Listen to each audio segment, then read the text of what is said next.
ને માંગવાનું કહે એટલે દુઃખ માંગ્યું છે. પરમાત્મા માં કુંતાને વંદન કરી રથમાં આરૂઢ થઈ અને કૃષ્ણ દ્વારકા જાય છે.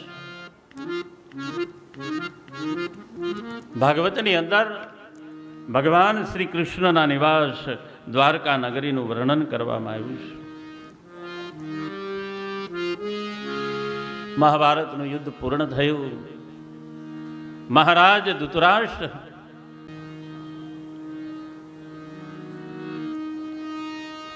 સમય જાતા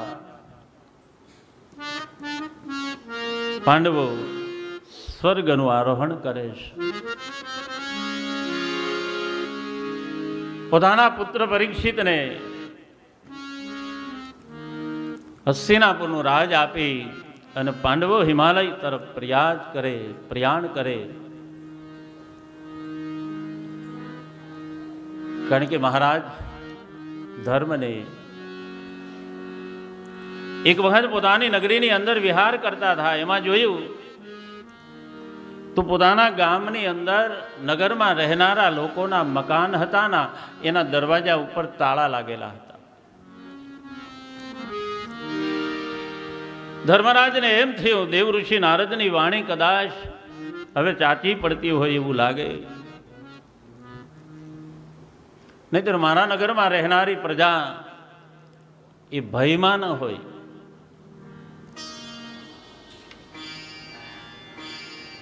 મનમાં એમ થયું કે હવે કલિયુગનો પ્રભાવ પ્રસરી રહ્યો હોય એવું લાગે છે. સમયની વિડંબના સમજીને ધર્મરાજ આજે પાંડવો હિમાલય તરફ પ્રયાણ કર્યું. આ બાજુ પરીક્ષિત હસ્તિનાપુરનું રાજ ચલાવે છે. એમાં એક વખત મહારાજ પરીક્ષિત પોતાના નગરની અંદર નીકળ્યા છે.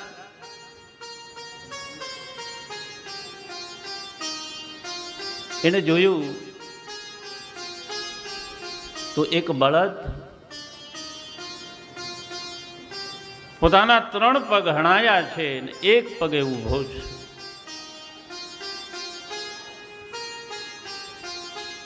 મહારાજ પરીક્ષિતે પૂછ્યું છે, તારી આવી દશા કોણે કરી છે? કોણ છે?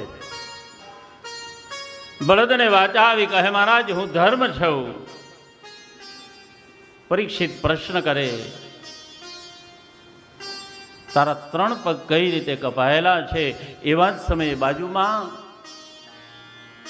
એક નર સ્વરૂપ કલિયુગ ઉભો છે. મહારાજાને એમ થયું કે આ બળદના 3 પગ કદાચ આ કલિયુગે ઝડ્યા છે. મહારાજ એને મારવા માટે એની ઉપર પ્રહાર કરે એટલે કલી મહારાજના ચરણનો સ્પર્શ કરે છે.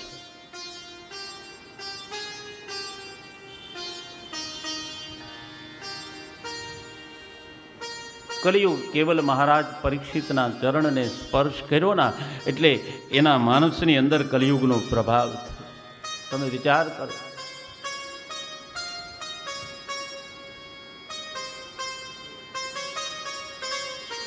કોઈ વ્યક્તિની સાથે બેસવાથી અથવા તો કોઈના સંગ કરવાથી પણ જો સત્સંગી હોય તો વાંધો નહીં,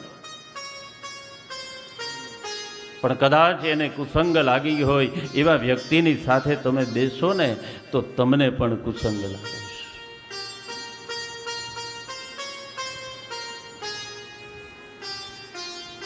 કલિયુગે કેવલ મહારાજા પરીક્ષિતના ચરણને સ્પર્શ ચાલુ થઈ ગયો છે.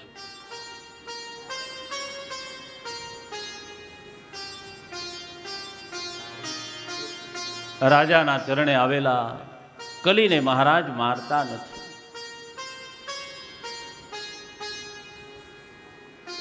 કલી 2 હાથ જોડી મહારાજાને કહે, પ્રભુ મને કોઈક એવી જગ્યા આપો એની અંદર હું નિવાસ કરું.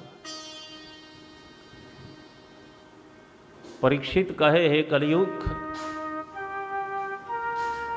મારા રાજ્યની અંદર તું નિવાસ કરી શકે એવું કોઈ પણ સ્થળ નથી. હું તને ક્યાં નિવાસ? ભાગવતમાં એવું લખ્યું છે કે કલીને રહેવા માટેના અમુક અમુક સ્થાનો નક્કી કરવામાં આવ્યા છે. મહાપુરુષો એમ કહે, જ્યાં વ્યભિચાર થાય ત્યાં કલીનો પ્રવેશ થાય, જ્યાં કંકાસ થાય, યુદ્ધ થાય, ઝઘડો થાય, ત્યાં કલી વિચાર કરે. જે જગ્યા પર મદિરાનું પાન થાય ત્યાં કલી નિવાસ કરે, જ્યાં જુગાર રમાય ત્યાં કલી નિવાસ કરે. એટલા સ્થાન બતાવ્યા. એટલે ભગવાને એને થોડીક બુદ્ધિને સ્નાન આપ્યું. મહારાજા પરીક્ષિતને એમ થયું કે મારા નગરમાં તો આ કાંઈ છે નહીં,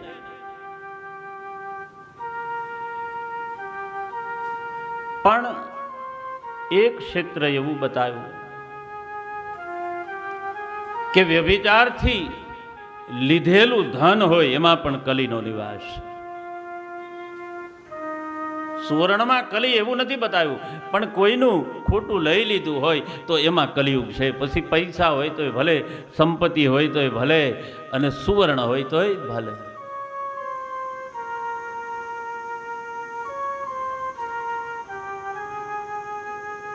ધર્મના ચારે ચાર પગ જોડાયા. બળદના એ પોતે પોતાના સ્થાન તરફ ગયો. આ બાજુ કલીએ મહારાજાની પાસે સ્થાન માંગ્યા. સમય જતા કલી વિચાર કરે કે હું સુવર્ણમાં પ્રવેશ કરું.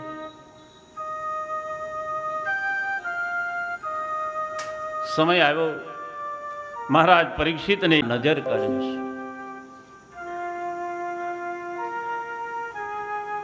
એમાં જોયું તો એને એક સુવર્ણનો મુંગટ દેખાણો. પરીક્ષિતને એ મુંગટ બહુ પ્રિય લાગ્યો, એને ગમ્યો છે. એટલે એ પટારામાંથી મુંગટ કાઢી અને પોતાના મસ્તક ઉપર ધારણ કરે છે. આ બાજુ કલીને એમ થયું કે આમાં પ્રવેશ કરવા જેવો છે. મહાપુરુષો એમ કહે, પાંડવોની સંપત્તિ હોય એ અધર્મની ન હોય, કારણ કે એની સાથે ધર્મ હતો. તો એની અંદર કલી કઈ રીતે પ્રવેશ કરે? પણ આજ પરીક્ષિતે જે મુંગટ પહેર્યો ના, એ અનીતિનો મુંગટ છે. એ જરાસંઘના મસ્તક ઉપર શોભતો મુંગટ હતો. આ બાજુ ભીમે એને પરાજિત કરી અને જરાસંઘના મસ્તકનો જે મુંગુટ હતો એ ભીમે લીધો છે. ધર્મરાજે ભીમે આજ્ઞા કરી કે હે ભીમ, આ રહેવા દે. આ અનીતિનું ધન આપણા ઘરમાં ન લવાય. કોઈ મહાપુરુષ આપણને આવું શીખવાડે.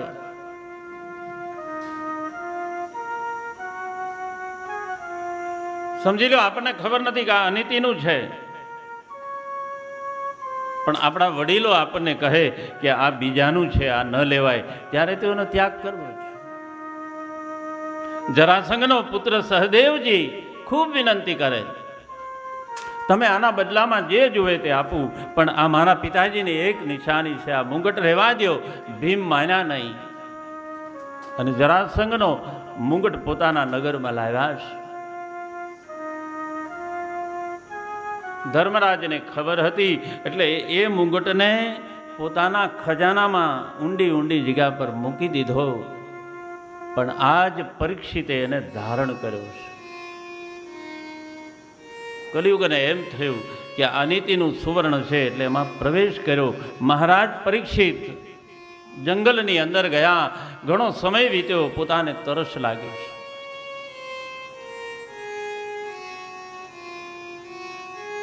આજુબાજુ નજર કરી, સરોવર દેખાણું.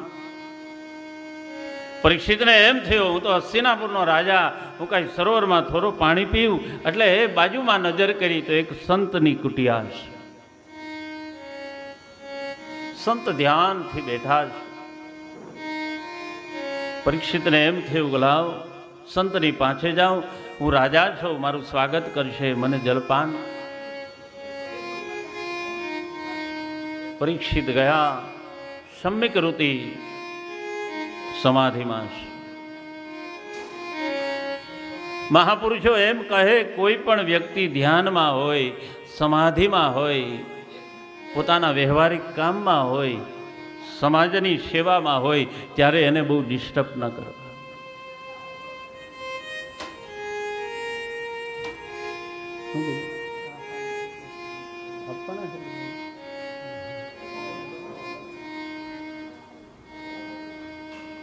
પરીક્ષિતને એમ થયું,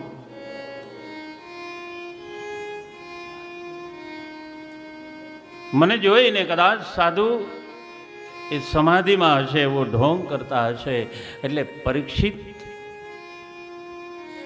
એની પરીક્ષા કરવા માટે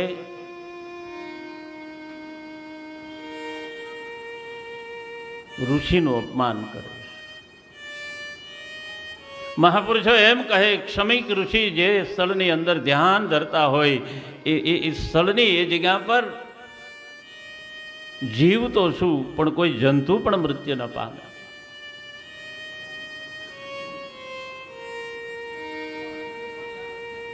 મહારાજા પરીક્ષિતને એમ થયું કે ઋષિ મારું અપમાન કરે, એટલે પોતે ઋષિની ઉપર પ્રહાર કરવા જાય ના, ત્યાં એક નાગ રહે છે. ભાગવતમાં એવું લખ્યું છે, એ નાગ શમ્મિક ઋષિના પિતૃ એક છે.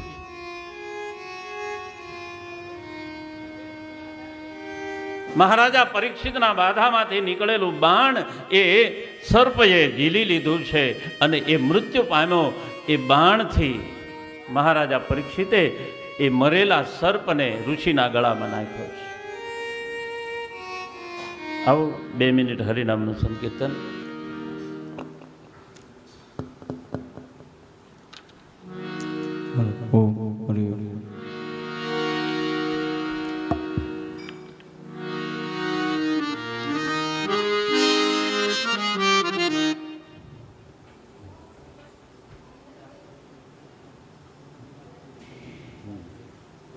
કીર્તન લઈ લો.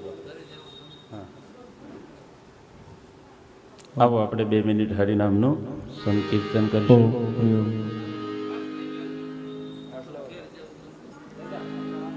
ચા પીને રસ લઈ લીધો. અહીંયા અમને પેલા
તેનું સ્વાગત કરવાનું.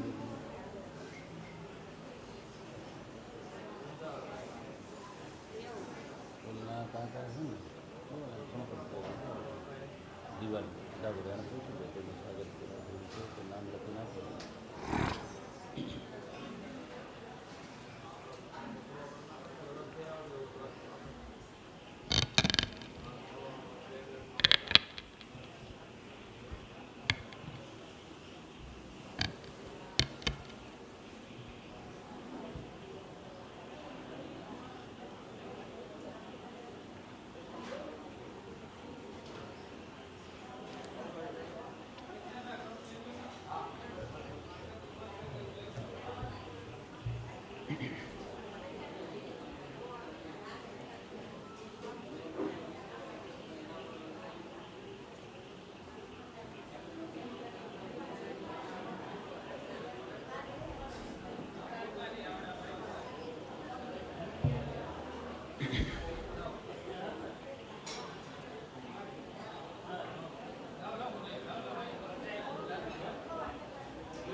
એ બધું થોડુંક કાઢે ને બોલા આમ લે એટલે મોટા મોમેન્ટો નાના બે સાર અને મોમેન્ટો કાઢી બે ત્રણ સાર ચાલ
કૃષ્ણ રાધે કૃષ્ણ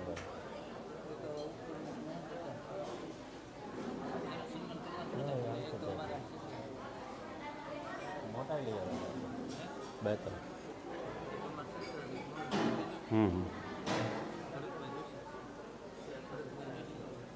નામ કહે છે નામ લખીને આપશે અને કરશે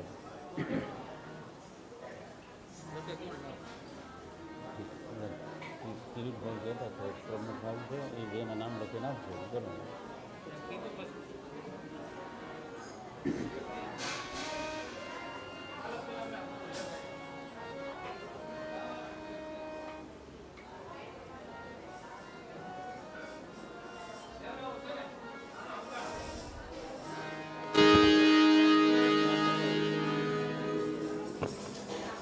હરિઓમ. ચા પાણી પીવાઈ ગયા હોય તો આપણે એક નાનો રાસ લઈએ. આવરૂડું શ્રીમદ ભાગવત સપ્તાહનું આયોજન હોય.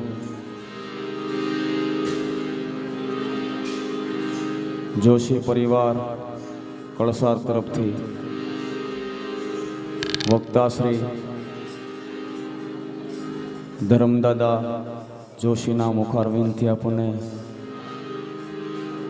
તરબોળો કરે તો જ્યાં ધૂન રાસ આવે ત્યાં પ્રેમથી તાળી પાડવી.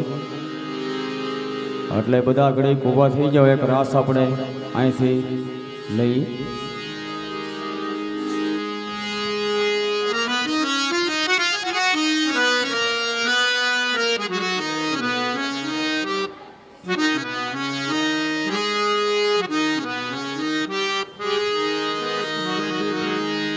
બોલ કૃષ્ણ કનૈયા લાલ કી જય.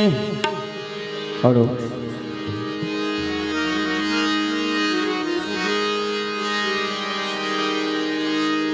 કાન રસિયો રૂપાળો રંગ રેલિયો રે ઘેર જાવું ગમતું નથી. જય હો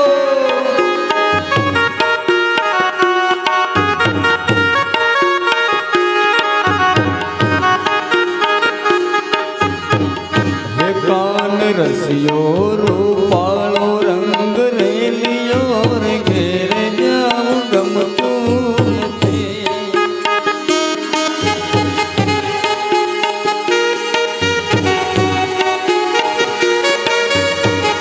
હે મારે માથે છે યમુનાજીની હેલ રે ઘેર જાવું ગમતું નથી.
નથી જય હો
અરે માથે છે પાણી ડાની હેલ રે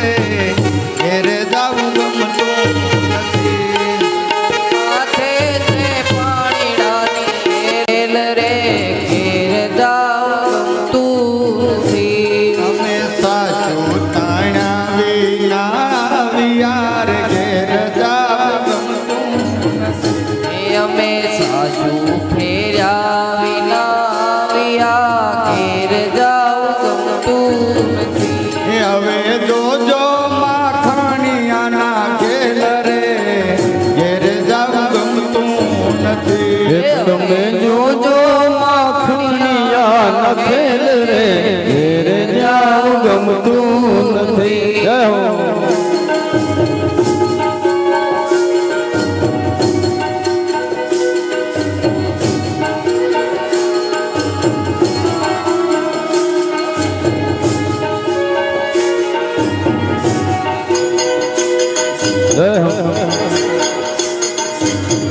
હે મારું વન રાવણ છે રૂડું રે વૈકુંઠ નહીં રે આવું. મારું વન રાવણ છે રૂડું રે વૈકુંઠ નહીં રે આવું. હે નહીં આવું હો નંદજીના લાલ રે વૈકુંઠ નહીં રે આવું. આવું રે નંદજીના લાલ રે વૈકુંઠ નહીં રે આવું. હે મારું વન રાવણ છે રૂડું રે વૈકુંઠ નહીં રે આવું. વન રાવણ છે રૂડું વૈકુંઠ નહીં રે આવું.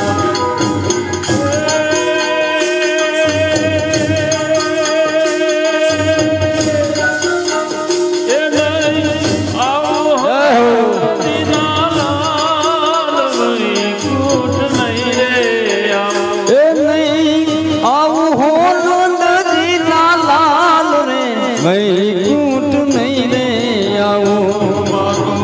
વન રાવણ છે રૂડું વૈકુંઠ નહીં રે આવું. હે મારું વન રાવણ છે રૂડું રે વૈકુંઠ નહીં રે આવું. જય હો.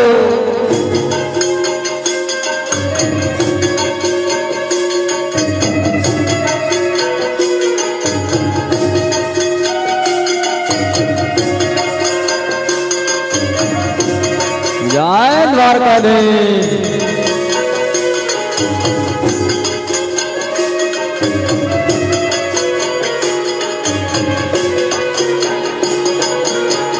એ આ સાસુ ને સસરા મારા ઘરમાં છે ભૂંડા.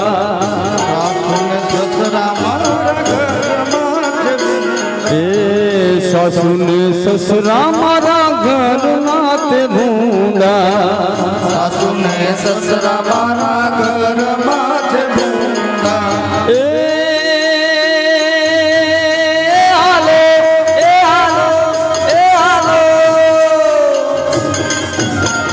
એ મારી નણંદ છે બોજો ને ભૂલી વૈકુંઠ નહીં રે આવું. વન રાવણ છે રૂડું રે વૈકુંઠ નહીં રે આવું. હે મારું વન રાવણ છે રૂડું રે વૈકુંઠ નહીં રે આવું. વન રાવણ છે રૂડું રે વૈકુંઠ નહીં રે આવું. એ હરી વેણવાય છે રે હો વનમાં. એ અમારો વાલો વેણવાય છે રે હો વનમાં. એનો નેહ લાગ્યો મનમાં તનમાં. એનો નેહ લાગ્યો મનમાં ને તનમાં. એ મારો વાલો વેણવાય છે રે હો વનમાં.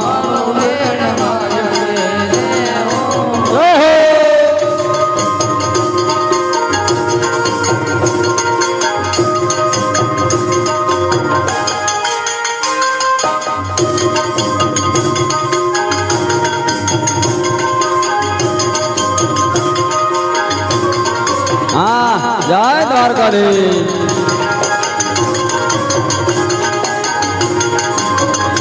એ ચિતડામ ચટપટી રે હો લાગી. ચટપટી રે હો.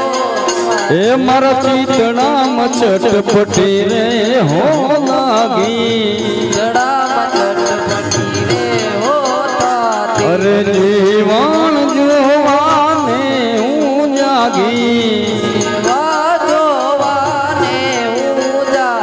અરે જીવન જોવાને હું જાગી જીવન જોવાને ઊંચા હરિવેણ વાય છે રે હોવનમાં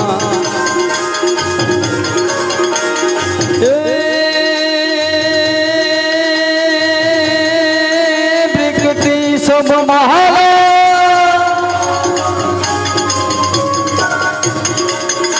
बिगत्री सब माला रूप रसाला करी बेहाला बनवारा जाकी तन जाला विकट दिशाला दीन दयाला नंदलाला દીન દયાળ आये नहीं आला कृष्ण कृपाला बंसी मारा बनवारी कानन सुखकारी मित्र मुरारी गए बिहारी गिरधारी रे गिर गए बिहारी गिरधारी रे गिर गए बिहारी गिरधारी कृष्ण कन्हैया કી કાયમી માટે આપણે આવવાનું કરવાનું છે જ્યાં ધૂન આવે જ્યાં કીર્તન આવે ત્યાં પ્રેમથી મારો બપલીઓ તાળી પાડજો એથી વિશેષ આનંદ આવે તો ઘડીક રાસ રમવા માટે ઊભા થજો અને આપણે હવે બધા શાંતિથી પોતપોતાની જગ્યાએ બેસી જાઓ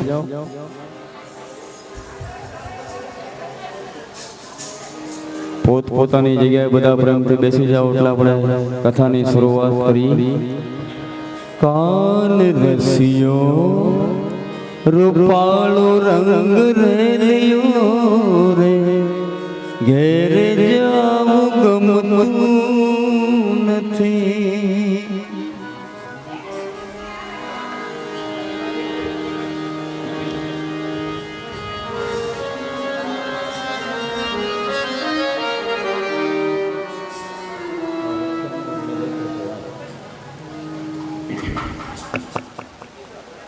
આવો પાછા આપણે ભગવાન શ્રી હરિના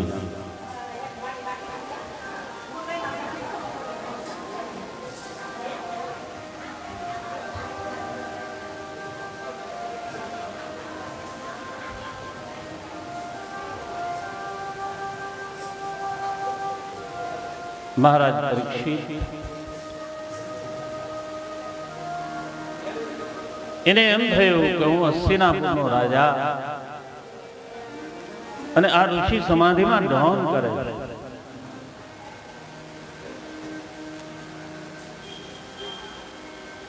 મહારાજ પરીક્ષિતના બાણથી મૃત્યુ પામેલો સર્પ એના ગળામાં નાખ્યો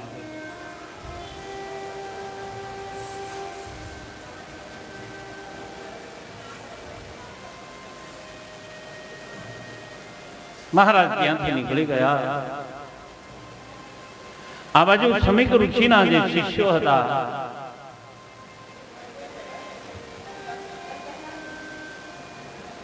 એને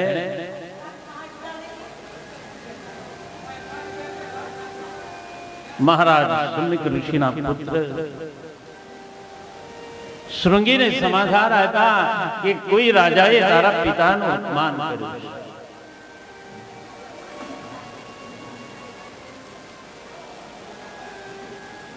ભારત વર્ષનો રાજન હોય એ કોઈ દિવસ મહાપુરુષનો અપમાન ન કરે કારણ કે ક્ષત્રિયો એનો પ્રથમ રાજધર્મ એ તો ગૌ બ્રાહ્મણ અને પ્રતિપાલ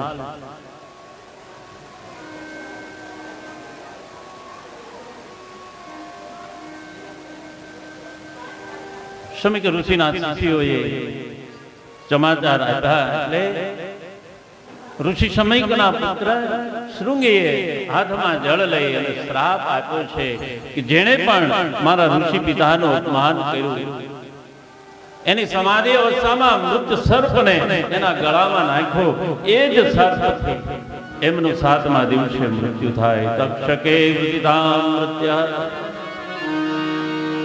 તક્ષક નામનો નાગ કરડે અને એનું મૃત્યુ થાય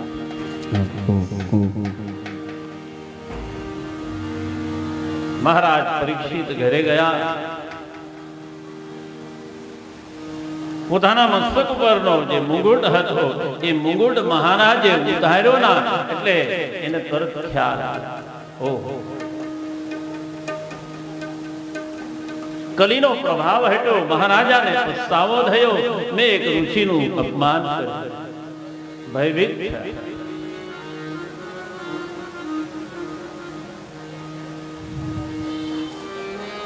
સમીક ઋષિ સમાધિમાંથી જાગે. પોતાને ખબર પડી કે રાજા નિરપરાધી છે, છતાંય મારા પુત્રએ એને શ્રાપ આપ્યો. એટલે ઋષિ પોતાના પુત્રને દંડ આપે, એને ઠપકો આપે. ઋષિ કહે રાજા નિરપરાધી છે અને કદાચ એને અપરાધ કર્યો એમાં પણ એટલો બધો મોટો અપરાધ નથી, એને મૃત્યુદંડ આપ્યો.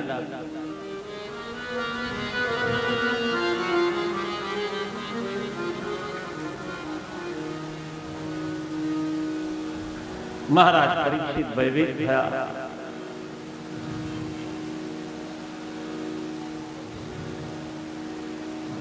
એને એમ લાગ્યું ઋષિનું અપમાન કર્યા પછી આ હસ્તિનાપુરના સિંહાસનમાં બેસવાને મારે તે લાયક હવે હું નથી. કારણ કે પાંડવોના કાળમાં એવો નિયમ હતો કે એના પરિવારના કોઈ સદસ્યને રાત્રિના જો ખરાબ સપનું આવે ના તો પણ બ્રાહ્મણો દ્વારા એને શુદ્ધિકરણ કરવામાં આવે. મેં તો ઋષિઓનું અપમાન. ઋષિ મને મૃત્યુદંડ આપ્યો એનો ભય નથી, પણ કાલ અમારા પાંડવ કુલની કીર્તિને કોઈ લાંછન લાગશે કે એક ધર્મ ધુરંધર રાજાએ એક ઋષિનું અપમાન.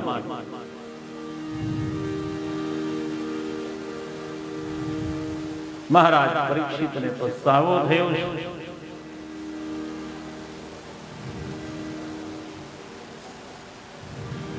ઋષિનો મળેલો શ્રાપ પોતાના મસ્તક ઉપર સ્વીકાર્યો.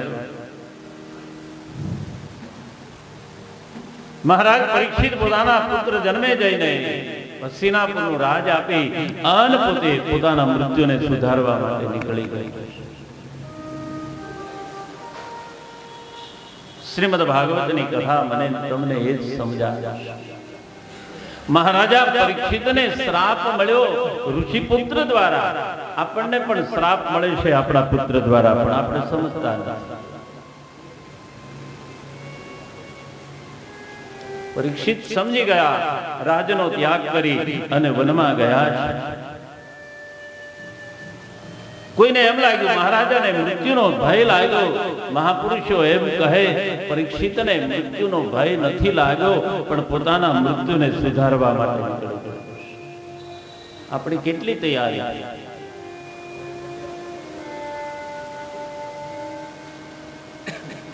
પરમાત્મા પૈસો આપે તો પણ આપણે તૃપ્ત નથી થતા. દીકરો આપે તો પણ આપણે તૃપ્ત નથી થતા. એમ વિચારીએ કે દીકરાના લગ્ન થાય પછી આ માયા મૂકીએ. દીકરાના લગ્ન થાય પછી કોઈ કહે હવે તો છોડવા, તો કે દીકરાની ઘરે દીકરો થાય પછી આ બધું છોડવું. અને એટલે જ મહાપુરુષો કહે અંતે નાસ્તિક દુર્ગતિ. જીવની દુર્ગતિ હતી.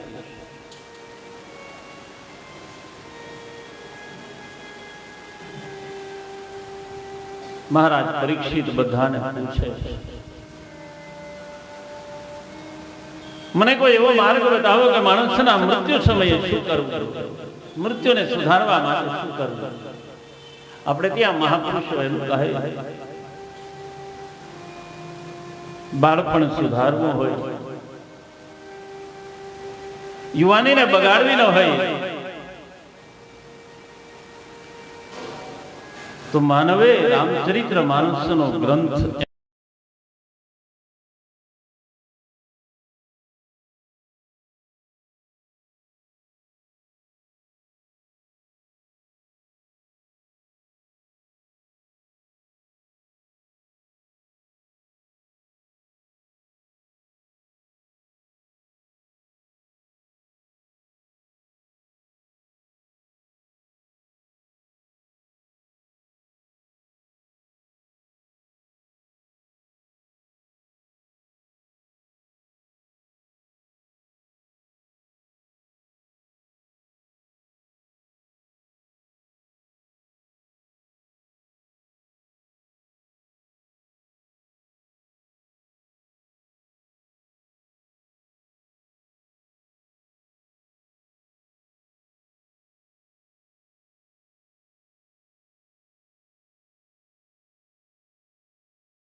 કે મહાભારતનું યુદ્ધ થયું.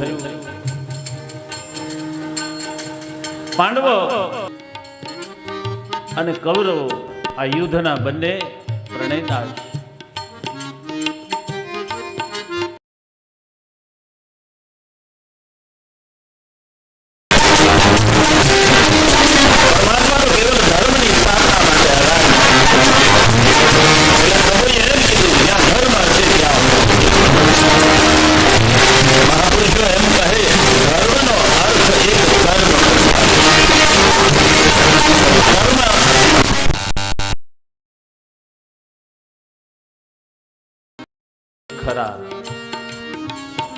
તો પરમાત્મા કહે તમે સારું કર્મ કરો તો તમારી સાથે છો, તમે ખરાબ કર્મ કરો તો તમારી સામે છો. આ મહાભારતનું ચિત્ર છે. અને મને લાગે એટલે જ કોઈ મહાભારત બેહાડતા નહીં હોય, કારણ કે રોજનું હોય છે મહાભારત.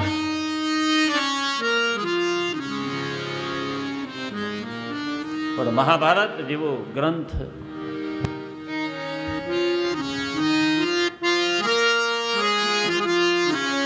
પાંડવો તો છેલ્લે ભગવાનને એમ કહે, પ્રભુ અમારે કાંઈ જોતું નથી. પણ ભગવાન એ ધર્મ છે એટલે પાંડવોને કહે નહીં, તમને અપાવું તો ખરું. શ્રી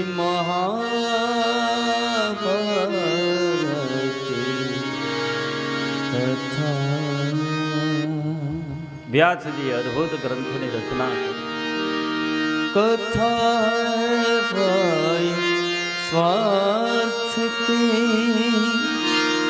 स्वार्थ की परमार्थ की स्वार्थ जिनके हैं श्री महाकृष्ण जी अथ श्री महाभारत कथा.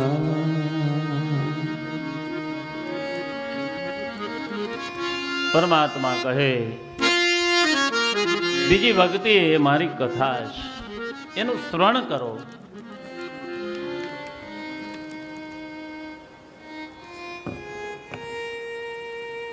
ભારત વર્ષના પરીક્ષિત પોતાના મૃત્યુને સુધારવાનો પ્રયત્ન કરે.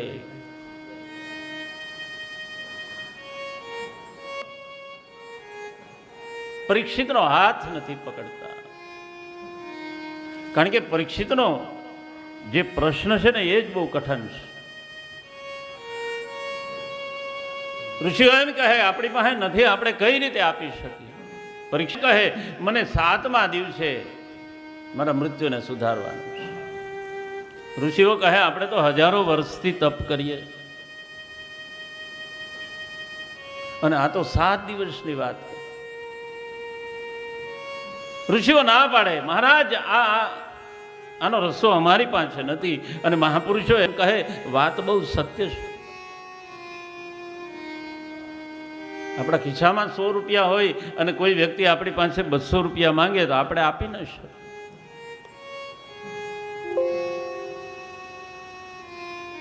મહારાજ પરીક્ષિતને એમ થયું કે મેં ઋષિના ગળામાં સર્પ નાખ્યો ને એટલે આ ઋષિઓ બધા મારા વિરોધી છે. એ તો એવું વિચારે ને કે રાજા ઋષિઓનું અપમાન કરીને આવ્યા, એ જ ઋષિ પાછા આને ગતિ આપે.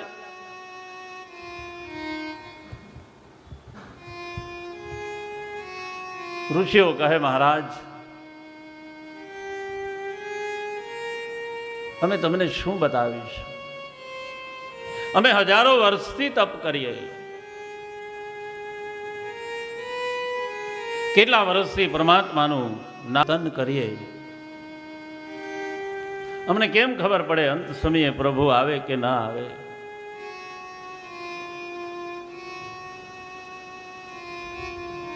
તો જન્મ જન્માંતર નીકળી જાય તોય ખબર નથી ઈશ્વર ક્યારે આવે. એટલે કહે જન્મ જન્મ મુનિ જતન કરાવે, જન્મ જન્મ મુનિ જતન કરાવે, જન્મ જન્મ મુનિ જતન કરાવે. જન્મ જન્મ મુનિ જપ મહાપુરુષો એમ કહે કે હે મહારાજ, અમને અનુભવ છે આ ભગવાન તો જન્મ જન્મ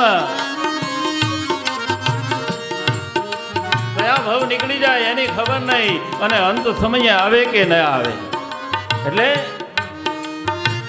જન્મ જન્મ મુનિ જતન કરાવે, જન્મ જન્મ મુનિ જતન કરાવે.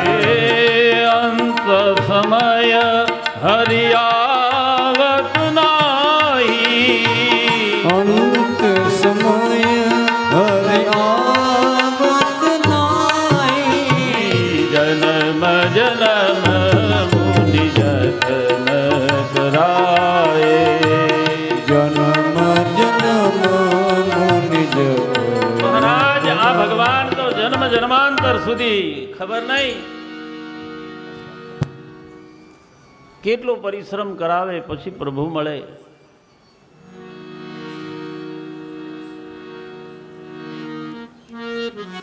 મહારાજ પરીક્ષિત હવે એને એમ થયું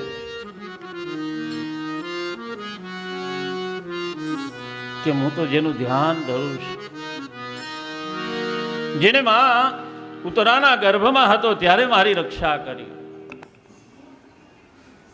ત્યારે તો હું પિંડમાં હતો તોય પરમાત્માએ મારી રક્ષા કરી, તો હવે તો આ પિંડ એને સમર્પિત થવા થઈ રહ્યો છે, એટલે તો મને વિશ્વાસ છે પ્રભુ નક્કી મારા ઉપર કૃપા કરશે. આ બાજુ મહારાજ પરીક્ષિતે અન્નજળનો ત્યાગ કર્યો છે.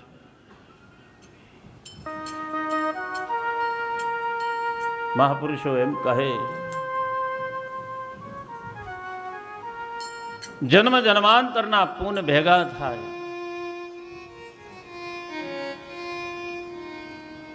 ત્યારે આપણને એક સારો વિચાર આવે, અને એનાથી વિશેષ પૂર્ણનો પ્રભાવ થાય, એટલે કોઈ સત્કર્મ આપણી સાથે થાય છે, એનું નિમિત્ત કેવલ માત્ર આપણે બનીએ છીએ. મેં ગઈકાલે પણ કીધું કે અમારા પૂર્વજો એને તો મુક્તિ જ છે, એને તો મોક્ષ જ છે, પણ કેવલ 7 દિવસ એમનું સ્મરણ કરી અને એમના જીવનને વાગોળવાનું છે બસ.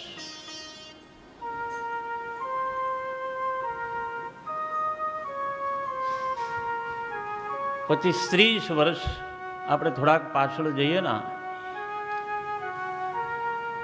તો કેટલા આપણા પૂર્વજોની અંદર સાત્વિકતા હતી, કેટલો વિવેક હતો. ગામની અંદર 2 ટાઈમ બસ આવે, એક સવારમાં આવે ને એક સાંજે આવે, એક બપોરે આવે. તો સવારના સમયે આવનારી બસની રાહ જુએ, આમાં કોઈ મહેમાન આવે તો એમની સાથે બેસીને ચા પી. બપોરની બસ આવે પછી વિચાર કરે કે કોઈ મહેમાન ઉતરે તો એમની સાથે બપોરે જમીએ, અને સાંજના સમયે જો એકાદ બસ આવે તો એમાં પણ રાહ જોવે કે કોઈ સદગૃહસ્થ આપણા ઘરે આવે તો આપણે એમની સાથે ભોજન કરીએ. એ જીવાત્મા એ મૃત્યુ પછી એને મોક્ષ જ હોય છે, એને ગતિ જ હોય છે. એ તો હવે સમય જતા થોડો વિજ્ઞાનનો યુગ આવ્યો, થોડાક યુવાનોના હાથમાં શાસન આવ્યું, એટલે થોડોક ફરક પડ્યો છે.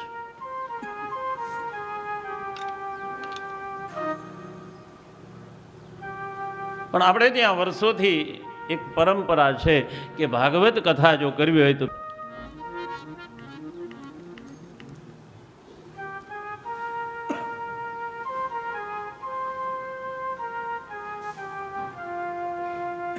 વ્યાસજી પરમાત્માને ભજન કરે, યાદ કરે, પ્રભુ મારી ઉપર કૃપા કરો, મેં આ ગ્રંથને તો લખ્યો છે પણ આનો પ્રચાર કોણ કરશે, આને ગાશે કોણ?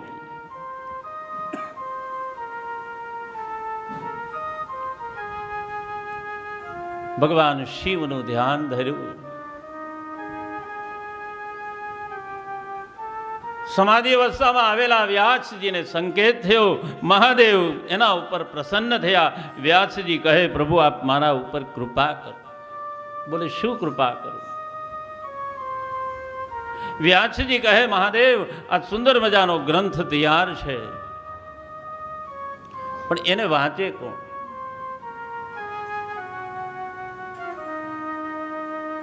મારે તો સંતાન નથી.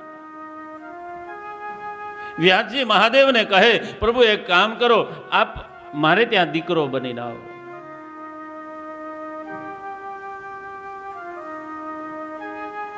હવે શિવજીની પાસે વરદાન માંગે એટલે આપવું તો પડે. ભાગવતમાં એવું લખ્યું છે, સુખદેવજી મહારાજ સ્વયં ભગવાન શિવનું સ્વરૂપ છે.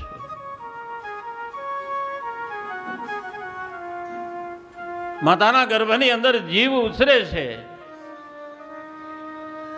પણ આપણે ત્યાં 9 માસે બાળકનો જન્મ થાય. મહારાજ સુખદેવજી માતાના ગર્ભની અંદર 12 વર્ષ સુધી તપસ્યા કરી. વ્યાસજી વિનંતી કરે, પ્રભુ હવે તો આપ પધારો. અને વ્યાસજીની પ્રાર્થનાથી સુખદેવજી મહારાજ એનું પ્રાગટ્ય થયું. બોલીએ સુખદેવજી મહારાજ કી.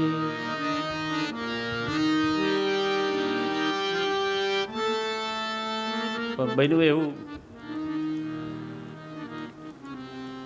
સુખદેવજી મહારાજ તો નિર્વિકારી, માયા એને સ્પર્શે નહીં. જન્મતાની સાથે પોતે ચાલવા મળ્યા છે, ઘરનો ત્યાગ કરે. વ્યાસજી પાછળ જાય, હે પુત્ર રોકાઈ જા. સુખદેવજી કહે, કોણ પુત્ર ને કોણ પિતા? સંસારની અંદર જીવ એ પોતાના પરિવારની લાલસામાં હોય છે, એને માયા હોય છે, મોહ હોય. વ્યાસજીને તો કેવલ પોતાએ લખેલા ગ્રંથનો પ્રચાર કરવો છે, મારી સંપત્તિ છે એનો ઉત્તરાધિકારી બનાવ્યો છે.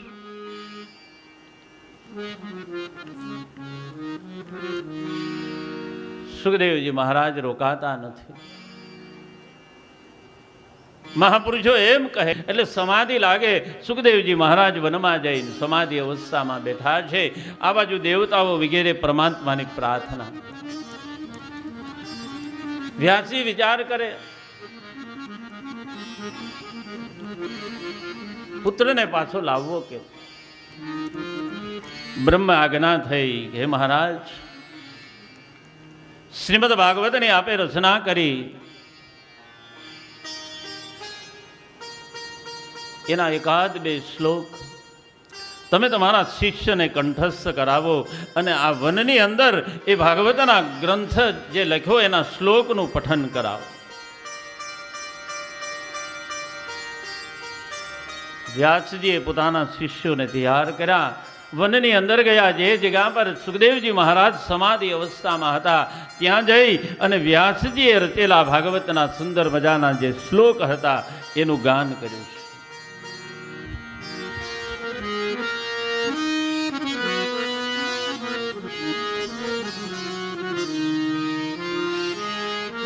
ભાગવતના શ્લોક જ્યાં સુખદેવજી મહારાજના કાને પડ્યા ને એટલે એની સમાધિ તૂટી. વ્યાસજીના શિષ્યોને ઉભા રાખ્યા, કોણ છો તમે?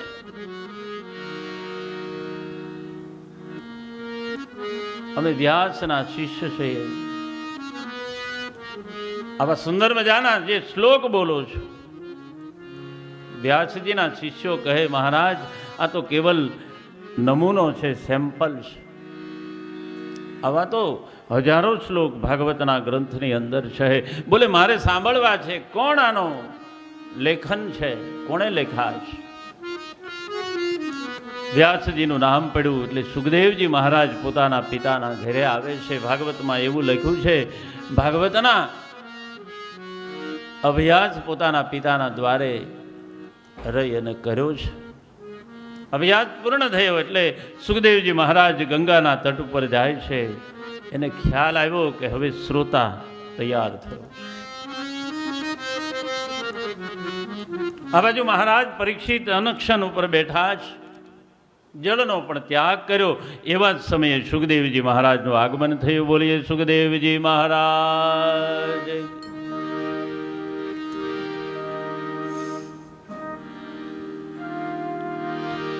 શિષ્યને અધિકાર પ્રાપ્ત થયો. મહારાજ પરીક્ષિતને એમ થયું કે આ વનની અંદર સુખદેવજી મહારાજ પધાર્યા છે, મારા પ્રશ્નનો સુંદર મજાનો જવાબ આપશે.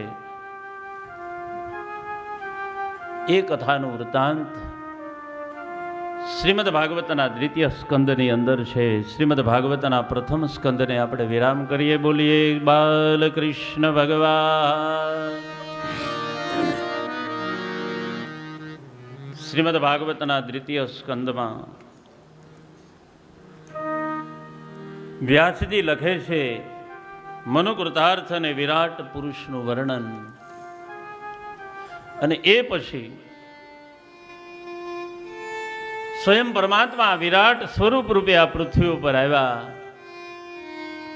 એની વિભૂતિઓનું વર્ણન કર્યું છે.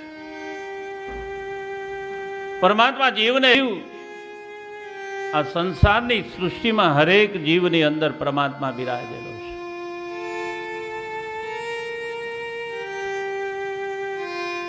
મહાપુરુષો એમ કહે કોઈ જગ્યા એવી નથી કે જ્યાં પરમાત્મા નિવાસ ન કરતા હોય.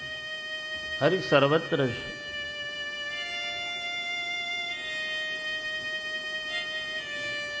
પરમાત્માનું સ્મરણ કર્યું, સ્તુતિ કરી. નમો સહાય સહસ્રમૂર્તિ સહસ્રબાહુ શિરોદ્ભવ સહસ્રનામને પુરુષાય સહસ્રયુગ કોટિધારણે. પરમાત્માના જીવન ચરિત્રની કથા બ્રહ્માજી અને નારદનો સંવાદ એની કથા છે. દેવ ઋષિ નારદ પરમાત્માને કહે, હે બ્રહ્માજી, મેં અનંત કાળ સુધી આ જગતની સમીપ ગયો છે, મેં એની દ્રષ્ટિ કરી છે. તો પરમાત્માની અંદર રહેલી જે ભિન્નતા છે, જે માયા છે, એનો સ્પર્શ મને નથી થયો. દેવ ઋષિ નારદ એમ કહે, હા, મને પરમાત્માના યોગ બળે જ્યારે જ્યારે મારે ઈશ્વર સમીપ જવાનું થાય ત્યારે દેવ ઋષિ નારદ કહે, ત્રણે ત્રણ લોકમાં હું જઈ શકું છું.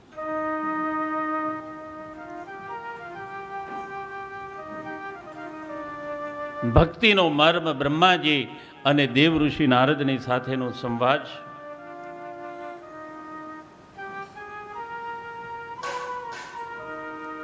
એ પછી આ જીવ અને જીવાત્માનું જ્યાં જ્યાં મિલન થાય એની કથાનું વર્ણન છે. મહાપુરુષો એમ કહે, જીવાત્મા જ્યારે મૃત્યુ પામે ત્યારે આ પંચભૂતનો બને જે દેહ છે, આ પિંડ છે, એ આખીર અગ્નિમાં સમર્પિત થઈ જાય છે. પરમાત્માની જે સબીરૂપી આત્મા સદૈવ પોતાના હૃદયમાં બિરાજેલો છે એ અમર છે.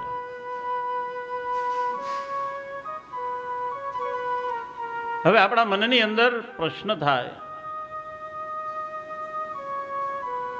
કે શરીર એને બાળી નાખવામાં આવે, એને અગ્નિદાહ દેવામાં આવે, તો એની અંદર જે આત્મા છે એ તો અમર છે. તો પછી આપણા પૂર્વજો કોણ, આપણા પિતૃઓ કોણ?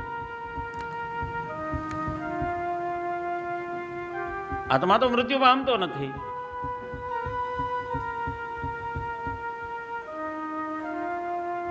મહાપુરુષો કહે,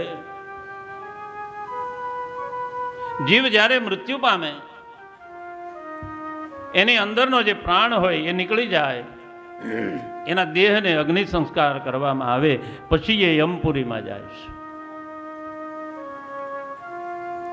પોતાના જે કર્મની જે યાતનાઓ હોય ભોગવે પિતૃલોકમાં જાય છે. હવે પિતૃલોકમાં ગયા પછી પરમાત્મા એના કર્મની ગતિ અનુસાર એને જન્મ આપે છે. આપણે ત્યાં 84 લાખ યોની એમ કહેવામાં આવે છે. 84 લાખ યોનીમાં કેવલ માનવની યોની 10 લાખ છે.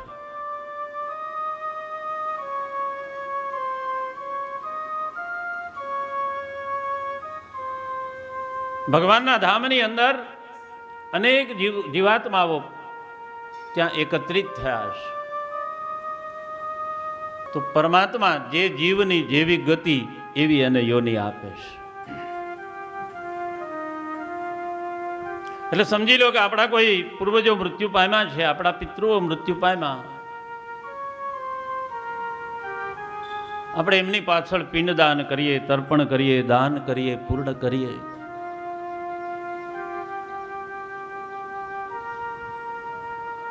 તો આપણા પૂર્વજો જે યોનિમાં છે એ યોનિમાં એ વસ્તુ એને પ્રાપ્ત થાય.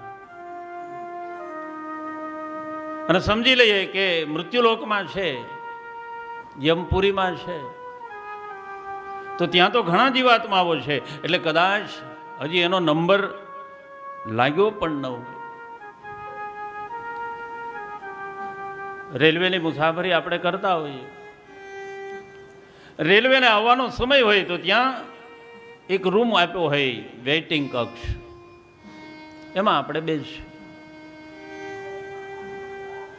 પણ મનમાં તો ટ્રેન જ હોય કે આપણી ટ્રેન ક્યારે આવે, ટ્રેન ક્યારે આવે. એમ જીવાત્મા જ્યારે મૃત્યુ પામે ત્યારે મોક્ષ ગતિ તરફ એનો નંબર ન લાગ્યો હોય તો એ વેઇટિંગમાં મૃત્યુલોકમાં બેસે. જ્યારે એનો નંબર લાગે ત્યારે પરમાત્મા એને યોનિની અંદર પ્રવેશ આપે. ત્યાં સુધી આપણા પૂર્વજો જે દેહરૂપી એનો અગ્નિદાહ થયો, પણ એનો જીવાત્મા ત્યાં છે, એને તરસ લાગે, એને ભૂખ લાગે, એને પરિવાર યાદ આવે, ત્યારે આપણે નીચે એની વસ્તુ બધી કરતા હશે. એને પિંડદાન કરીએ, તર્પણ કરીએ, તો પરમાત્મા કહે આ જીવ અને પરમાત્માનો સંવાદ છે. અને એ પછી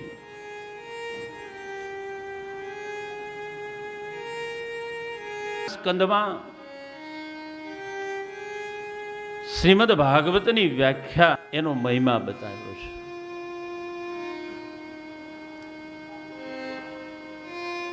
મંદિરની અંદર પરમાત્માના દર્શન કરવા આપણે જઈએ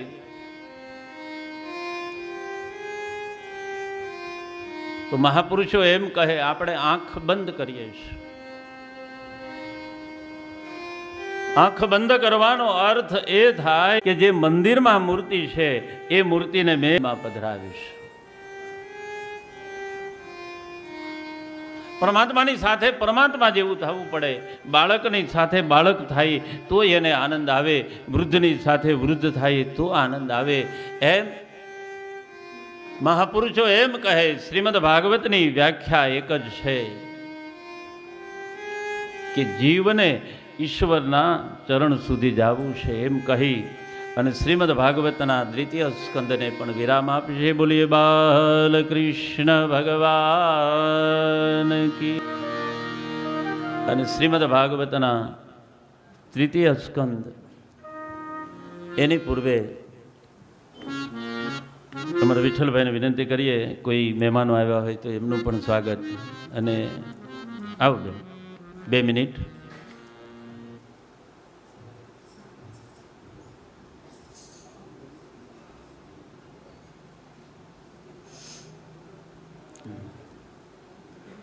તું બોલવાની છે?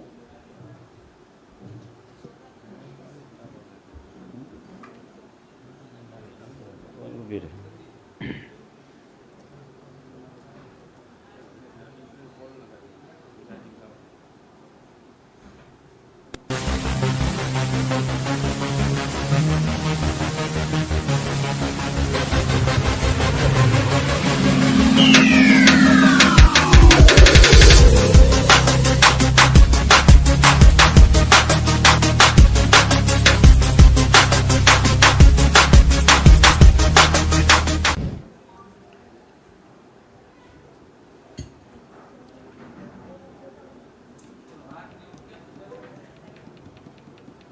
7 દિવસની કથાનો આજે બીજો દિવસ છે અને આ કથાની અંદર અનેક મહાનુભાવો પણ અહીંયા ઉપસ્થિત હોય છે.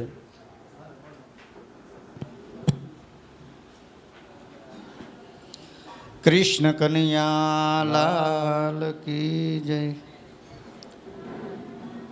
સમસ્ત રાજગોર બ્રાહ્મણ જ્ઞાતિના મંડળના જે મહામંત્રી એવા કિરીટભાઈ જોશી ધરમદાદાનું સ્વાગત કરશે. જ્ઞાતિના મંત્રી છે કિરીટદાદા, આપણે રાજગોર બ્રાહ્મણ.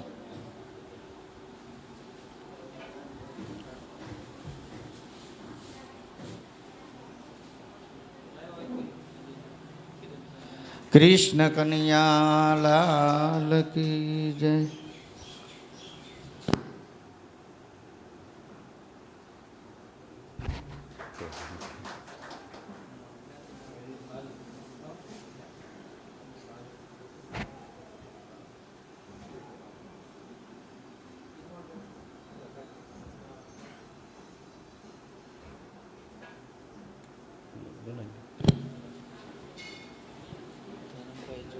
માતુશ્રીનું સ્વાગત કરશે ચંદ્રાબેન જોશી.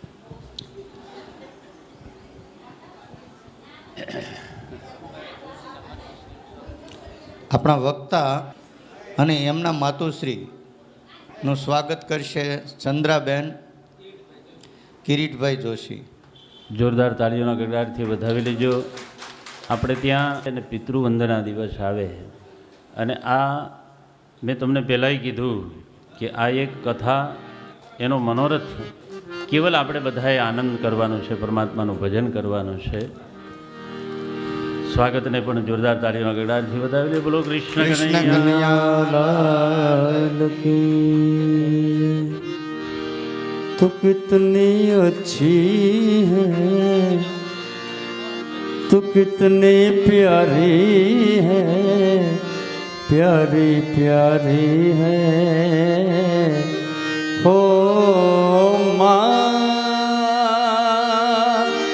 हो माँ, हो माँ प्यारी. હવે જોશી જ્ઞાતિ અને જ્ઞાતિના ઉપપ્રમુખ એવા મોહનભાઈ જોશીનું સ્વાગત કિરીટભાઈ જોશી કરશે.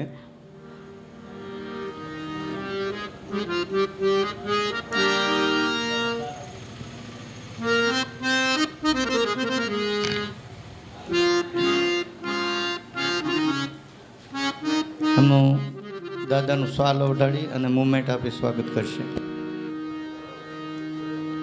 પધારો. જોઈ લે, હોય તો મન ના ખબર હોય તો પધારો.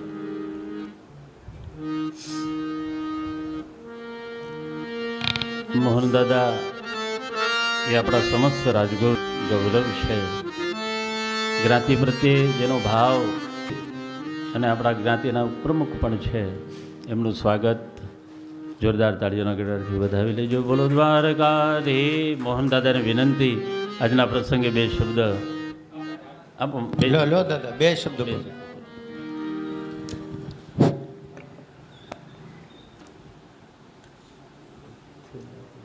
અસરે ભાગવત કથાકારના વક્તા ધરમભાઈ,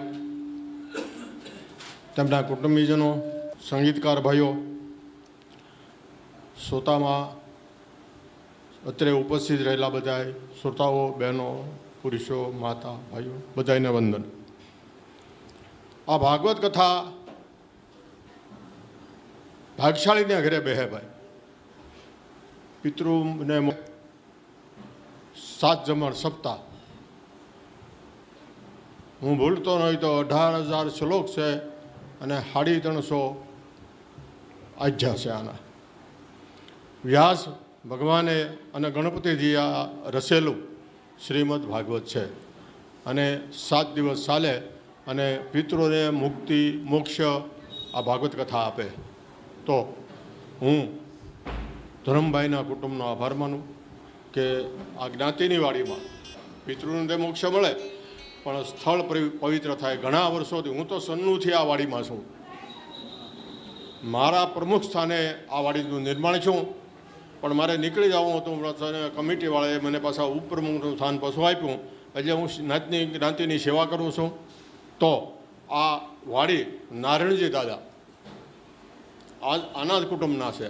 એના સહયોગથી લીલુમાં અને લીલીવાડી એના નામથી લીલીવાડી પાડી નામ પડ્યું.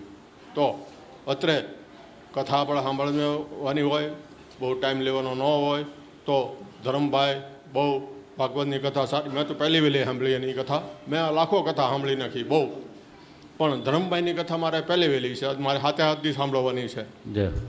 તો કાલે કામ હતું એટલે કાલે મારા છોકરો અને એના ઘરેથી આવ્યા હતા પોથીયાત્રામાં. હું નહોતો આવી શક્યો. હવે હું 7 દિવસ મારા પાટલા હાઉની દીકરી આ કિરીટભાઈના ઘરમાં છે, મારો સંબંધી છે. એટલે સંબંધને નાતે પણ આવવું પડે અને કથાને નાતે પણ આવવું પડે, અને ધરમભાઈની પહેલી કથા મારે સાંભળવાની છે એ યોગે પણ આવવું પડે. તો આને કુટુંબીજનોને ધન્યવાદ આપું કે આ ભાગવત કથા કરી એના પિતૃને અવશ્ય મુક્તિ હોય. બોલો કૃષ્ણ કનૈયા લાલ કી જય.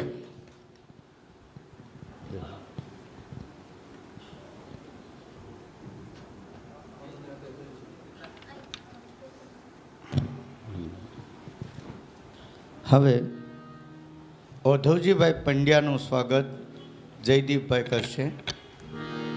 ઓધવજીભાઈ પંડ્યા.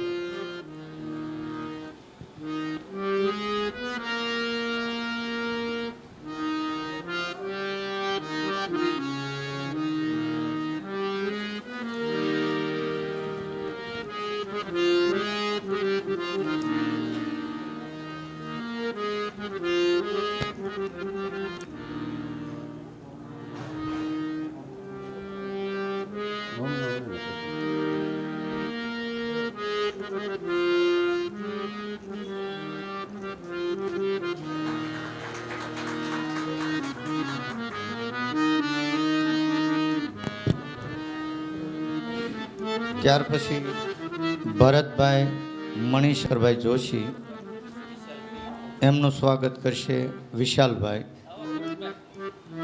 દાદાઓ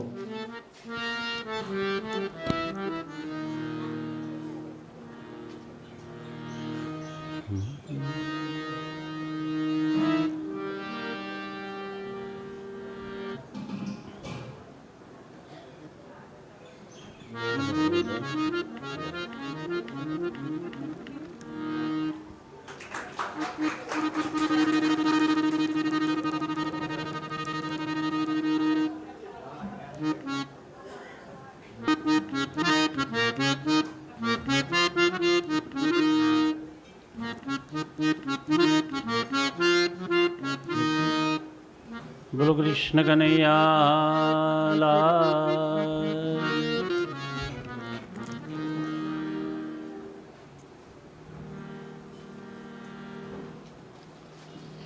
શ્રીમદ ભાગવતના 3જા સ્કંદમાં યાત્રામાં નીકળેલા વિદુરજી અને ઉદ્ધવજીનો સંવાદ. મહાભારતનું યુદ્ધ થયું, કૌરવો હણાયા.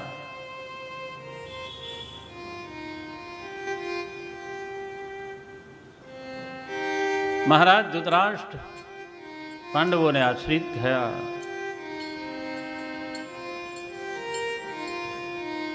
શ્રી ભગવાન શ્રી કૃષ્ણના સ્વધામ ગમનનો વિયોગ ઉદ્ધવજીને લાગ્યો.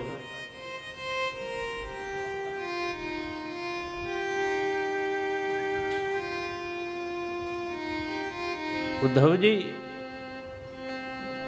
અને વિદુરજી બંને પરમાત્મા શ્રી કૃષ્ણના જીવન ચરિત્રની કથાઓ કહે. ભગવાનનું સ્મરણ કર્યું. વિદુરજીને ખ્યાલ આવ્યો પોતાના બાંધવોનું મૃત્યુ થયું, એનો થોડો પક્ષતાપ થયો છે. વિદુરજી હવે પોતાના આત્મજ્ઞાન માટે મૈત્રી ઋષિના આશ્રમે જાય.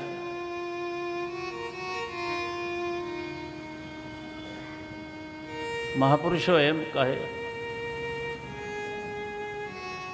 જીવની પાસેથી તમામ વસ્તુઓ નીકળી જાય એને ખ્યાલ આવે. મહાભારતના યુદ્ધમાં વિદુરજી જ્ઞાની છે, પણ કૌરવોએ એનું અપમાન કર્યું.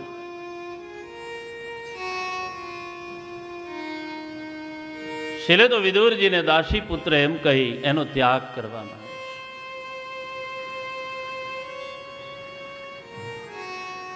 વિદુરજીને એમ થયું જે જગ્યા પર રહી અને નિત્ય અપમાનિત થવું એના કરતા એ જગ્યાનો ત્યાગ કરશે.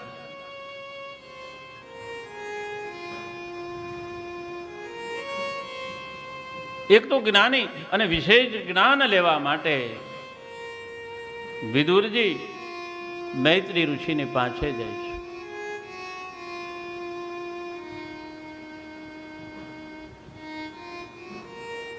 વિદુરજી પ્રશ્ન કરે કે હે ઋષિ,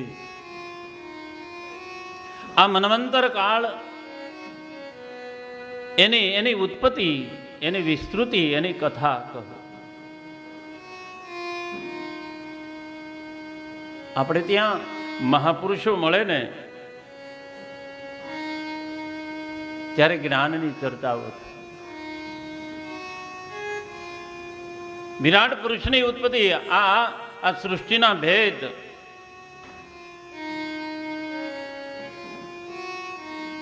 વિદુરજી એમ કહે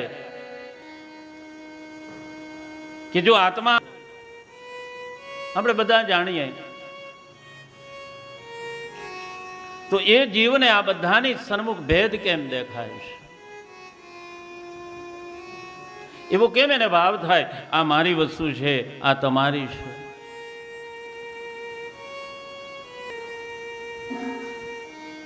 એ કથા કહેતા કહેતા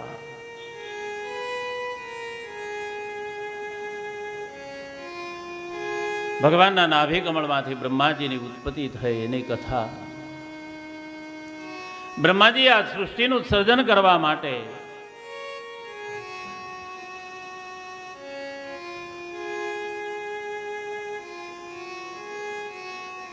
એનું નિર્માણ થયું છે.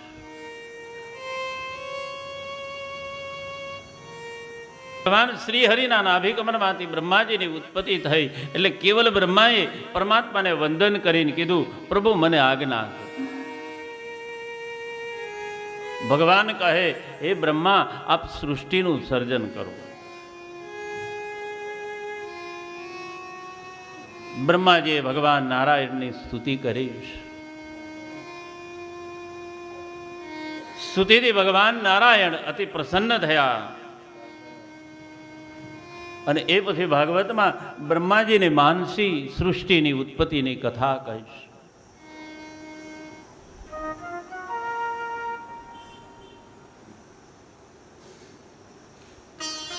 બ્રહ્માજી કેવલ આ સૃષ્ટિની ઉત્પત્તિ માટેનો વિચાર માત્ર આવ્યો ના એટલે એના નાકના એક છિદ્રમાંથી એક પિંડ આકારની વસ્તુ બહાર પડી. મહાપુરુષો એમ કહે, બ્રહ્માજીને શીખ આવી અને એક અંડ આકારની વસ્તુ જ્યાં જમીન પર પડી ત્યાં તો વિરાટ બની. હજી તો દ્રષ્ટિ ખોલે ત્યાં એની સન્મુખ પ્રગટ થયા અને ભાગવતમાં એ લખ્યું છે કે એ તત્વ જે પ્રગટ થયું એ ભગવાન વરા છે. બોલીએ વરા ભગવાન.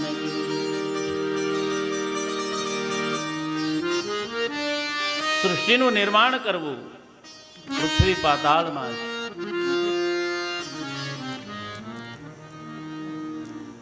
વેદ પણ લુપ્ત થયા છે.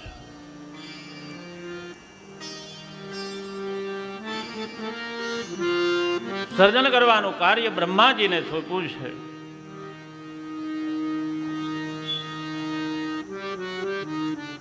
આ બાજુ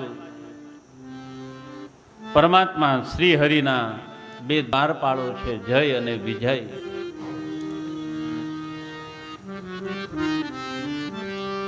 બંનેનો પુનઃ જન્મ થયો. એકનું નામ હિરણાક્ષક ને એકનું નામ હિરણ્યકશ્યપ.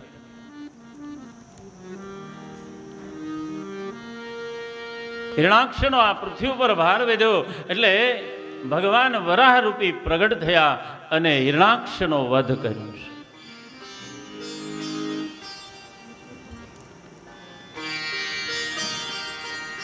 હિરણ્યકશ્યપુને ખબર પડી કે વરાહ અવતાર એ નારાયણનો છે.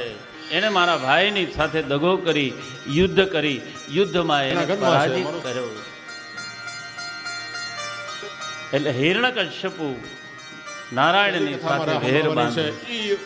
પણ આવવું પડે તો સમય આવતા હું મારા ભાઈના મૃત્યુનો બદલો લઈશ. ભાગવત કથા કરી એના પિતૃને અવશ્ય મુક્તિ હોય. બોલો કૃષ્ણ કનૈયા લાલ. સુતજી અને સૌનકાદેવ ઋષિઓનો સંવાદ. બદ્રિકાશ્રમમાં દેવ ઋષિ નારદ અને સનત કુમારોનો સંવાદ. ગંગાના તટ ઉપર મહારાજ પરીક્ષિત અને સુખદેવજી મહારાજનો સંવાદ છે. કલિકાલની અંદર જીવ જ્યાં પણ પરમાત્માની કથા કહે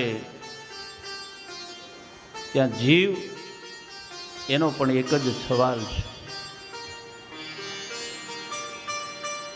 મહાપુરુષો એમ કહે, આપણે મંદિરમાં જઈએ ને ભગવાનની મૂર્તિ સામે દર્શન કરીએ તો મૂર્તિ આપણી સાથે બોલે નહીં, એ વાતો ન કરે.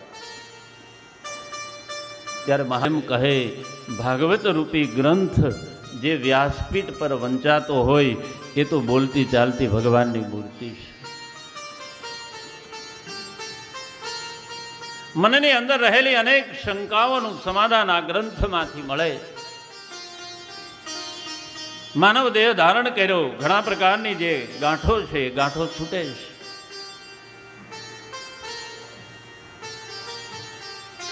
એ ક્યારે છૂટે? એની અંદર આપણને શ્રદ્ધા હોય તો.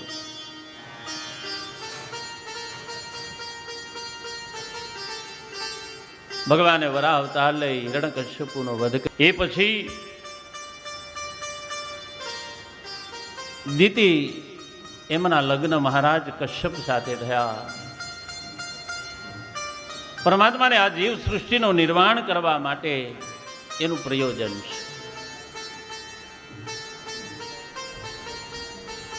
સનત કુમારો દેવ ઋષિ નારદને કહે, હે દેવ ઋષિ નારદ, ગંગાના તટ પર મહારાજ પરીક્ષિત ને કથા સંભળાવવા માટે સુખદેવજી મહારાજ જ્યાં પ્રયાણ કરે છે,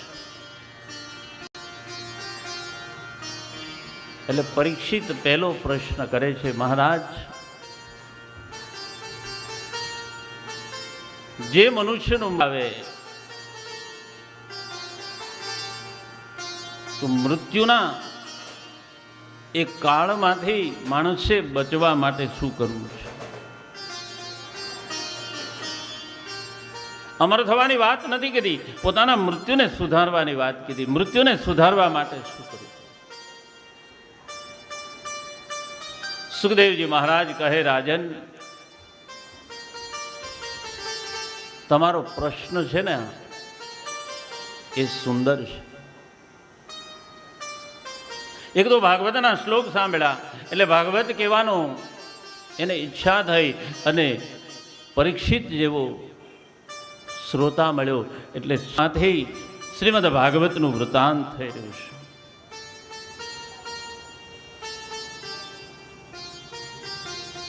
અને એ પછી ભાગવતમાં એવી કથા છે, મહારાજ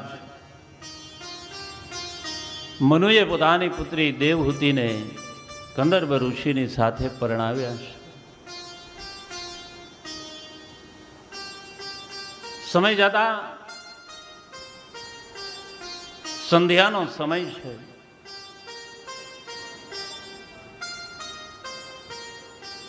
અને સતી મહારાજના વસ્ત્રને પકડે છે.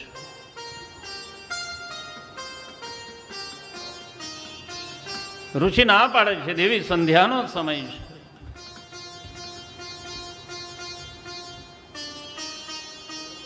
ઘટના એ બની ત્યારે સ્વર્ગના વિમાનની અંદર આરૂઢ થઈ રહેલા હતા. સંધ્યાનો સમય છે.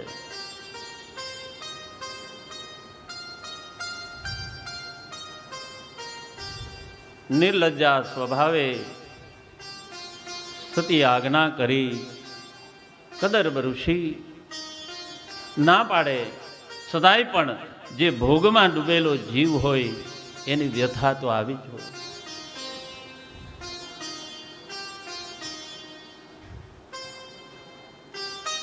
પરમાત્માની આજ્ઞા છે. દેવી તમારા ભોગથી જે ઉત્પન્ન થયેલા સંતાનો છે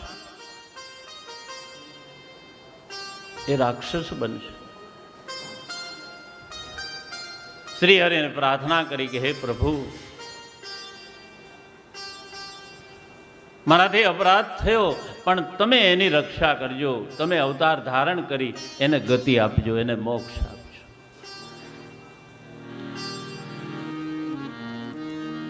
અને એ પછી શ્રીમદ ભાગવતના તૃતીય સ્કંદમાં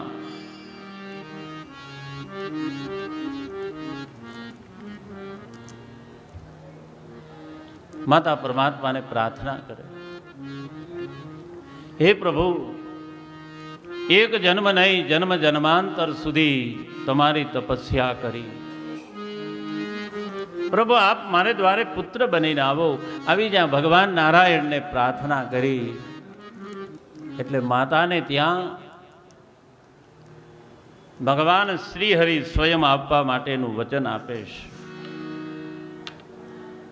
માતા દેવહૂતિ ઋષિને આજ્ઞા થઈ કે આપણા દ્વારે પ્રભુ પધારશે.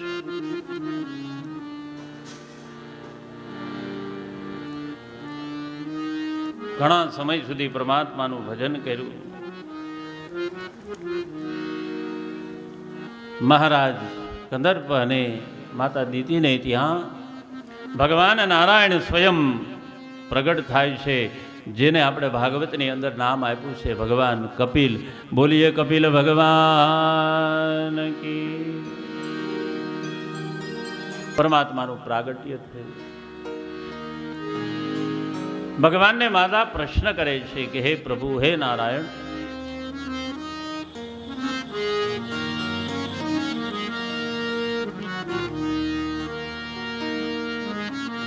આ જીવ, આ સૃષ્ટિ,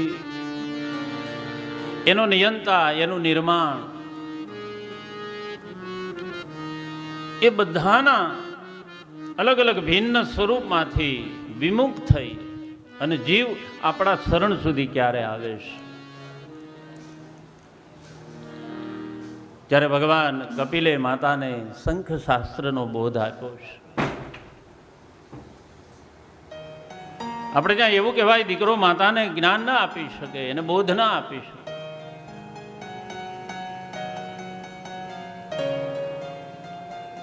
પણ આ તો ભગવાન કપિલ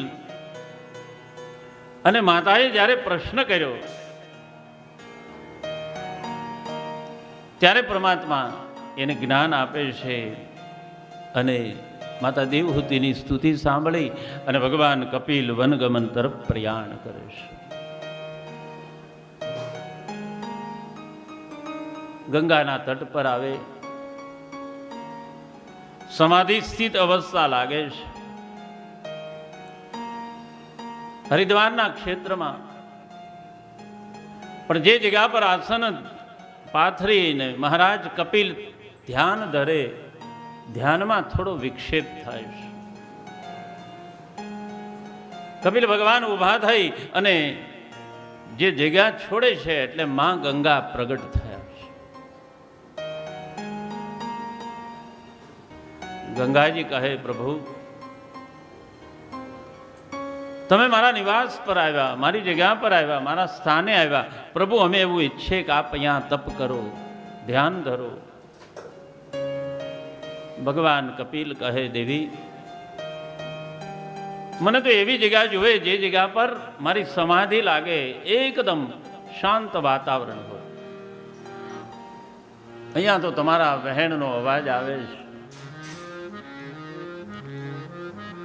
આપણે જોઈએ છીએ કે હરિદ્વાર ક્ષેત્રની અંદર આપણે જઈએ ના તો ગંગાજી અવિરત વહી રહ્યા છે. જેના દર્શન માત્રથી, જેના સ્નાન માત્રથી મુક્તિ મળે. વિશાળ વહેણો વહેરી આશ, અને એટલે ભાવથી ગંગાજીના વર્ણનનો શું મહિમા છે.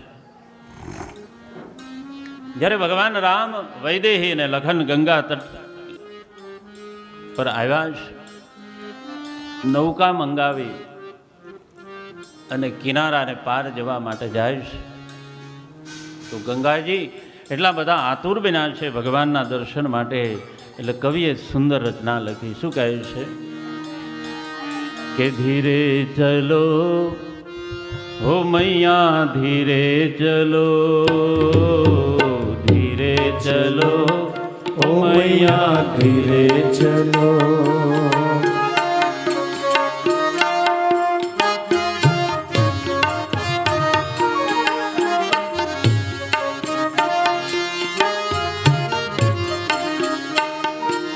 મારી નાવડી માં લક્ષ્મણ રા, ગંગા મૈયા ધીરે ચલો.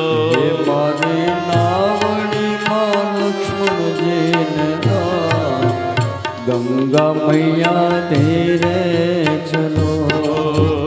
ધીરે ચલો હો મૈયા, ધીરે ચલો, ધીરે ચલો, ધીરે ચલો.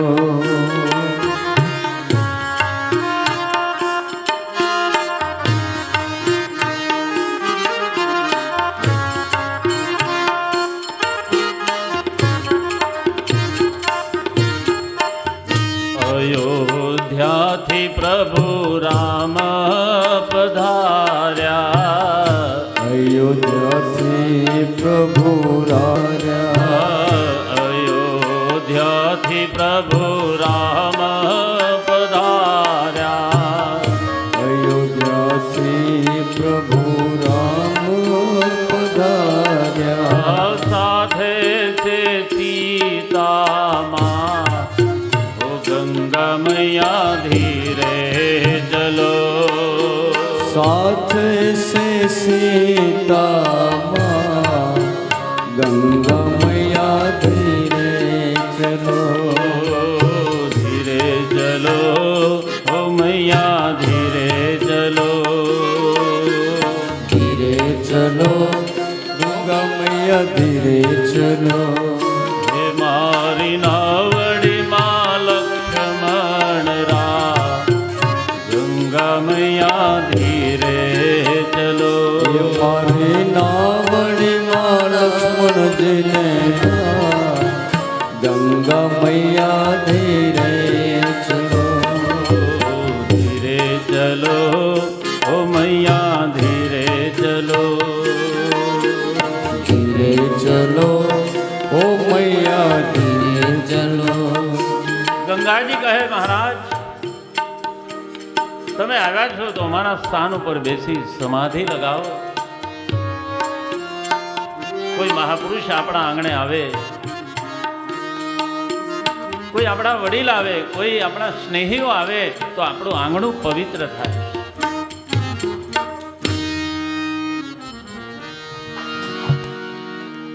ભગવાન કપિલ કહે દેવી મને અવાજ આવે.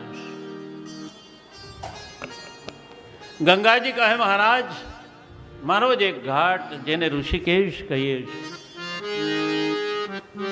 આપ ત્યાં બિરાજો, ત્યાં સમાધિ લગાવો. તમારી સમાધિને કોઈ નડતર નહીં થાય, કોઈ બાધ્ય નહીં થાય. અને એટલે આજ પણ આપ હરિદ્વાર ક્ષેત્રમાં જાઓ તો જે ઋષિકેશની અંદર ગંગાજી વહે ને એનો અવાજ નથી આવતો. હરિદ્વાર ક્ષેત્રમાં ગંગાજીનો વહેવાનો ખડખડ અવાજ આવે, પણ ઋષિકેશમાં ગંગાજી વહે છે એકદમ શાંત. क्योंकि भगवान कपिल वहां ध्यान देते.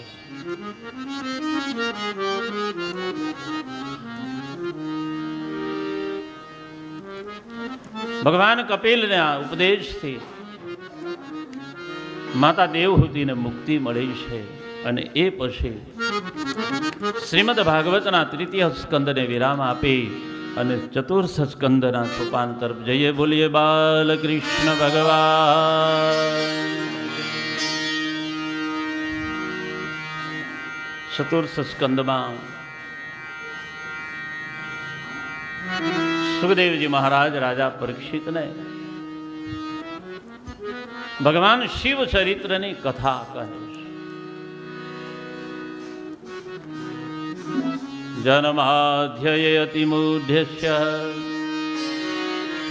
વેદો તતઃ ઉપદેશઃ શ્યામં સ્વરૂપાય નિરૂપ્યમ નારાયણ યેજિતે ભવે. આપણે ત્યાં જન્મ દેવાનો અધિકાર બ્રહ્માજીનો છે, એનું જતન કરવાનો અધિકાર ભગવાન વિષ્ણુનો છે.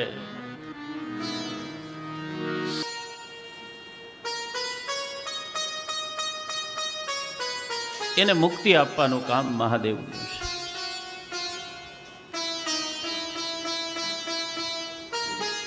મહાદેવ મહારાજ દક્ષિણા જમાય છે.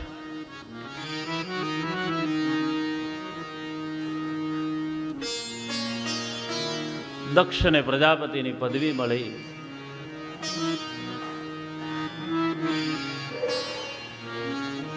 દક્ષે એક સભાનું આયોજન કર્યું. દેવતાઓને નિમંત્રણ કર્યા, ઋષિમુનિઓને બોલાવ્યા છે, સંતોને બોલાવ્યા. એ સભામાં મહાદેવનું એક ઊંચો આસન રાખી મહાદેવને પણ બિરાજ્યા છે. સભામાં દક્ષ આવ્યા. સભા જાગૃત અવસ્થામાં હતી એટલે દક્ષ જેવા આવ્યા એટલે બધા ઉભા થયા છે દક્ષને સન્માન આપવા માટે.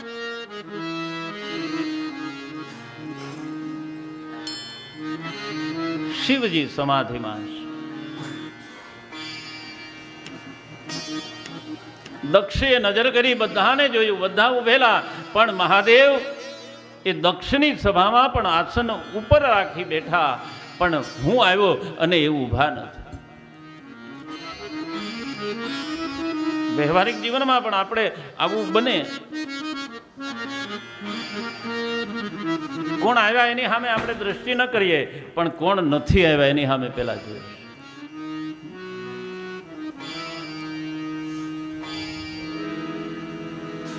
દક્ષે નજર કરી, નહીતર દક્ષે સમજવું હતું કે મારી સભામાં ઊંચા આસન પર બેહનાર કોઈ વ્યક્તિ સામાન્ય ન હોય છે. અને શિવજી એ તો હિમાલયની શિખર પર બેસે છે. પ્રણોત પતિપાલક છે.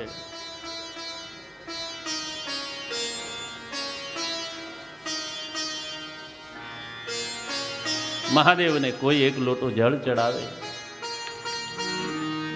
એક બિલીપત્ર અર્પણ કરે,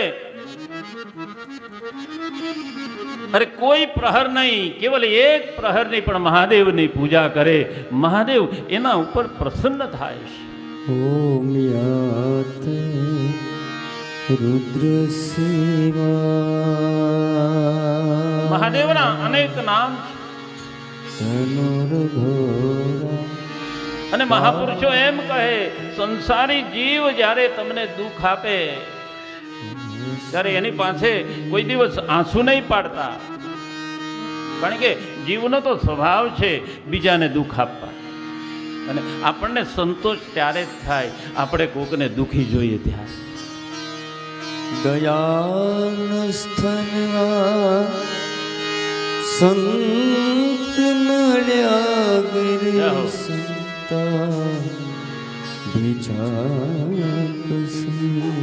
દક્ષ ન સમજ્યા, કારણ કે એનું દુઃખ આવ્યું છે. દક્ષને દુઃખની પરિભાષા સમજાણી, એને મહાદેવનું ચરણ પકડવું હતું, એની બદલે એને મહાદેવની વિરુદ્ધ ગયા. રામ તો એમ કહે જે શિવનો દ્રોહ કરે એ મારા સુધી આવી જ નહીં. કૃષ્ણ પણ એમ જ કહે. અને એટલે મહાપુરુષો એમ કહે આ સંસારનો જીવાત્મા દુઃખ આપે એની સામે રડવું નહીં. અને જો દુઃખ જ હોય અને રડવું જ હોય તો મારા મહાદેવની સન્મુખ જઈને બે આહોડા.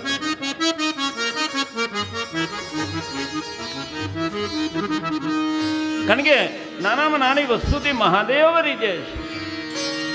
અને જેટલું જેટલું અનુષ્ઠાન અને બ્રાહ્મણના ઘરે કોઈ દીકરાનો જન્મ થાય ના તો એનો પરિવાર તો પેંડા વેચે, એ તો એનો આનંદ છે. પણ બ્રાહ્મણના ઘરે બાળકનો જન્મ થાય ના એટલે મહાદેવ પણ રાજી થાય અને સૂર્યનારાયણ પણ રાજી થાય. મહાદેવ એમ વિચારે કે મને કોઈ એક લોટો જળ અર્ઘ્ય કરનાર આજ બ્રાહ્મણને ત્યાં જન્મ થયો. અને સૂર્ય એમ વિચારે કે પ્રાતઃ કાલે મમે અર્ઘ્ય દેતા, મને એક લોટો અર્ઘ આપ.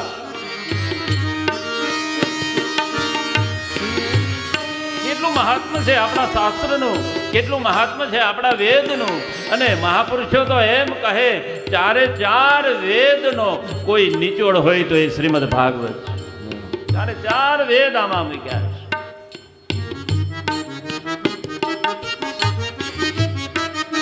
મહાદેવની કૃપા વગર કોઈ મંગલ નથી.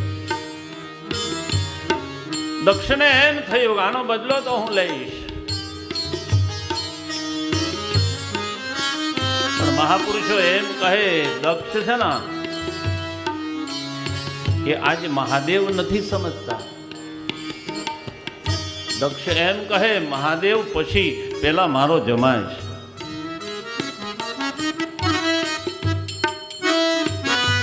મહાદેવ કહે હું તો આ બધામાંથી પર છું, કારણ કે હું તો સમાધિમાં હતો.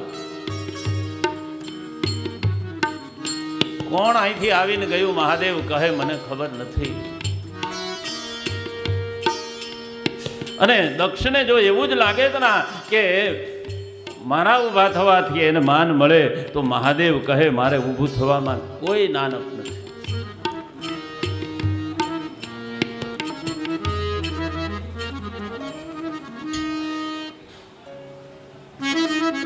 દક્ષે થોડું બોલવું. અને એટલે મહાદેવના મંદિરમાં આપણે જઈએ ને એટલે પેલા તો આપણે તાળી પાડીએ છીએ મહાદેવ.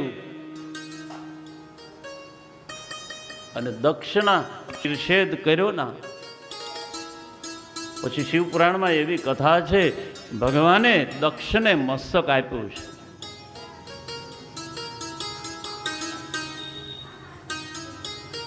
દક્ષને અભિમાન છે પોતાની પદવીનું, પોતાના રૂપનો. એટલે ભગવાને એને કુરૂપ આપ્યું છે. એને મસ્તક ચડાવ્યું છે પશુનું, બકરાનું. પણ દક્ષ કહે મહાદેવ હવે હું તમારી પૂજા કેમ કરીશ, હવે હું તમને કેમ ભજીશ. ત્યારે મહાદેવ દક્ષને વરદાન આપે છે કે હે પ્રજાપતિ, મારા શિવાલયની અંદર કોઈ જીવ આવશે ના તો કોઈને ખબર ના હોય એટલે કોઈ તમારું નામ ન લે. પણ મહાદેવ એમ કહે એ જીવાત્મા મારા દર્શને આવે ને ત્યારે પોતાનું મુખ ખુલ્લું રાખી મુખમાં એક આંગળી મૂકી અને હોઠને 2 વખત હલાવશે ને તોય ભગવાન શિવ કહે દક્ષ તારી પૂજા સ્વીકારાઈ જશે. એટલે ભગવાન શિવના શિવાલયમાં આવી રીતે એક બકરાનો અવાજ કાઢીને પણ મહાદેવના દર્શન.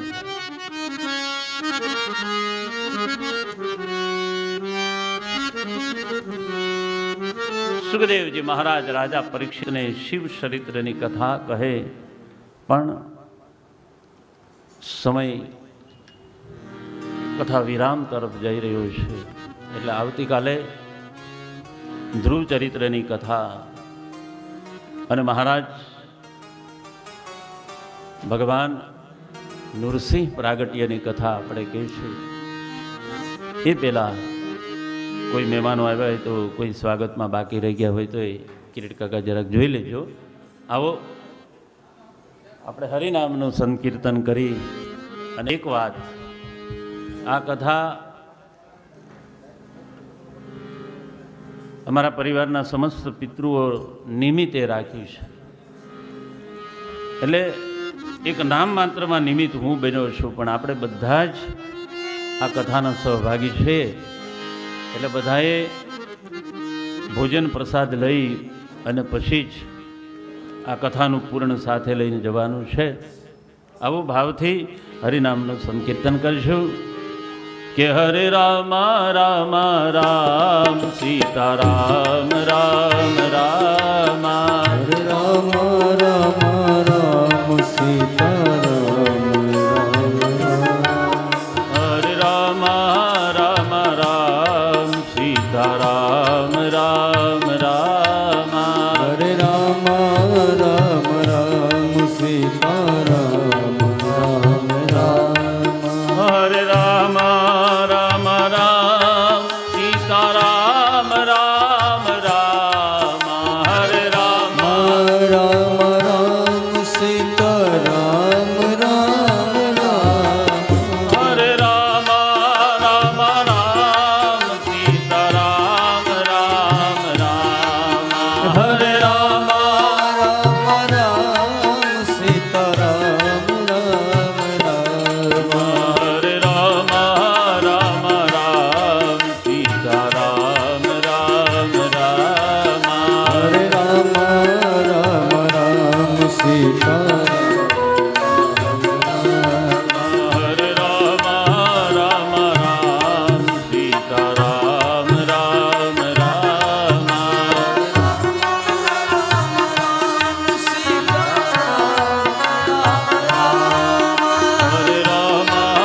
રામ રામ સીતા રામ રામ રામ હરે રામ રામ રામ સીતા રામ રામ રામ હરે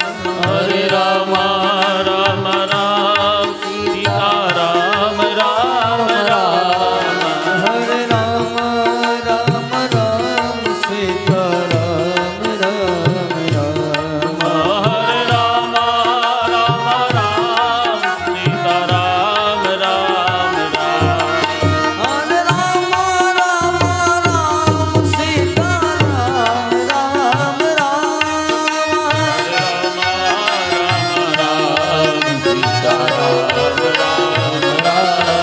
હરે રામ રામ રામ સીતા રામ રામ રામ હરે રામ રામ રામ સીતા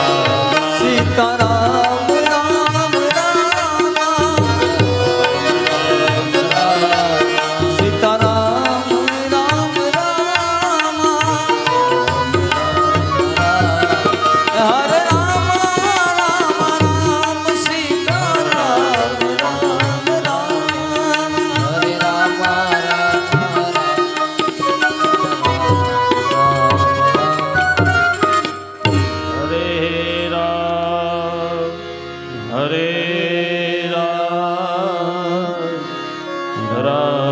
સીતા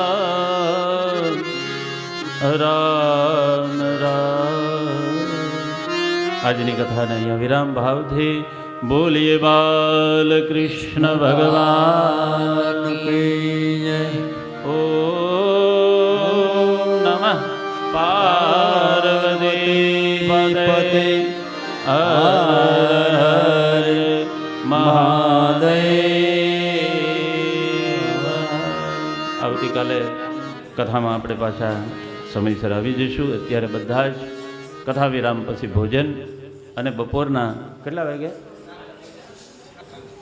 કાલે આવતીકાલે બપોરના 3 વાગે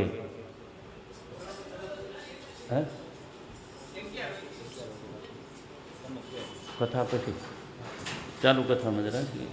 આવતીકાલે કથામાં તે અહીંયા રાસ ગરબાનો કાર્યક્રમ થશે, જે યુટ્યુબના ફેમસ કલાકાર, શું નામ છે, સંજયભાઈ ચૌહાણ અહીંયા પધારવાના છે.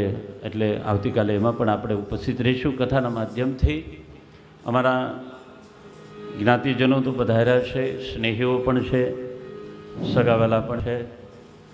અમારા ગઢડા ગામ અને કળસાર ગામના યજમાન પરિવારો અને અમારા પરમ વંદનીય મિત્ર એવા વિઠ્ઠલભાઈ પણ અહીંયા ઉપસ્થિત છે.